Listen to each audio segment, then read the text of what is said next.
యెషయా గ్రంథము 43 అధ్యాయము 12 వచనంలో మరి దేవుడైన యెహోవా సెలవిస్తున్న మాట ఏంటంటే, ప్రకటించువాడను నేనే, రక్షించువాడను నేనే అని దేవుడు ఇక్కడ మాట్లాడుతున్నాడు. ఎందుకు అలా మాట్లాడుతున్నాడంటే, నేనే దేవుడను, దానికి మీరే నాకు సాక్షులు అని అంటున్నాడు. ఇదే యెహోవా వాక్కు.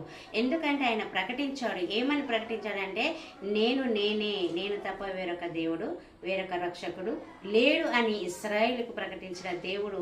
అందుకే ఆయన చెప్తున్నాడు, నేను ముందే మీకు ప్రకటించాను కనుక ఇక నేను తప్ప మీకు వేరొక దేవుడు ఉండకూడదు.